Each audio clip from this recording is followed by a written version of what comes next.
Alright, so now we're going to set up a sectional perspective. Before we do that, let's go ahead and start naming our drawing. So this will be, I'm just going to call it my entry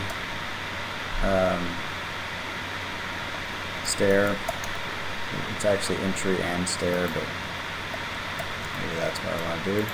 Just so I kind of keep track of what's going on. And the other thing I've done is if you think that this is going to be one of the first kind of images that you might want to show an instructor, or you might want to render and put in presentation as you're kind of sequencing, moving through your design. It's not a bad thing to go ahead and throw some numbers in front of it so that it's always kind of stacked the way that you would want to present it. It's always a cool thing to be able to do on the fly when you're sitting down at a desk review. Okay, so the next thing we're going to do is sectional perspective. So this is where we're going to actually turn on the box. So what I'm going to do is I'm going to go ahead and duplicate this view because I like this camera shot, but I don't want to get it, I don't want to lose it while I mess around with sectional perspective. So this will be a sectional perspective. And I don't know, I'll go ahead and label it 1 since it'll be the next one in the stack. I'm going to turn on the section box, and I'm probably going to go ahead and see if I can do this on the fly. I'm going to turn my camera just slightly because I'm going to be a section kind of through that space. So it gets a little distorted back here, but I think that's what I want to grab. And we're just going to pull it until it looks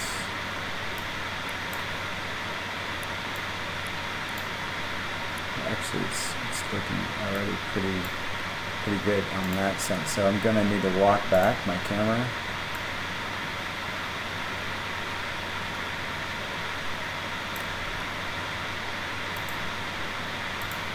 Go ahead and look at increasing some of this. And we might want to pull a bit through the center on the stair here. And then we'll orbit around until we kind of get everything we wanted in the shot.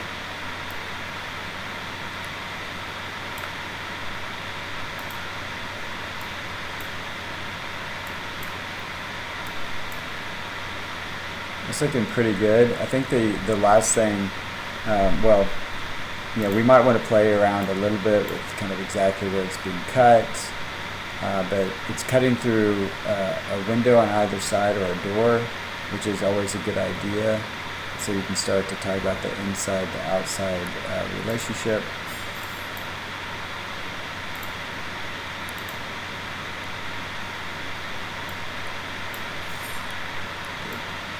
The sidewalk in there.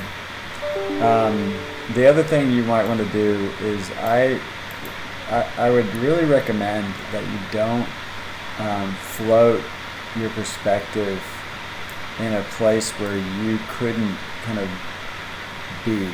And what I mean by that is like kind of in between floor levels, like it's the eye level is like at 10 feet.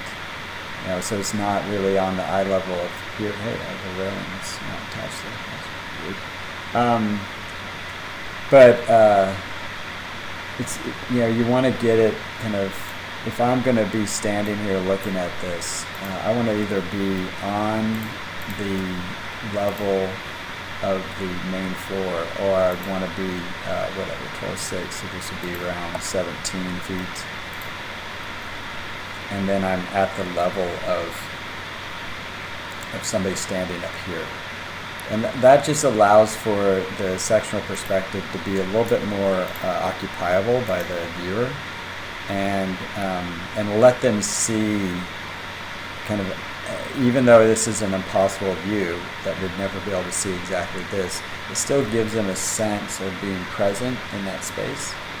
Sectional perspectives are amazing drawings. They show you, literally can show you almost everything about a project.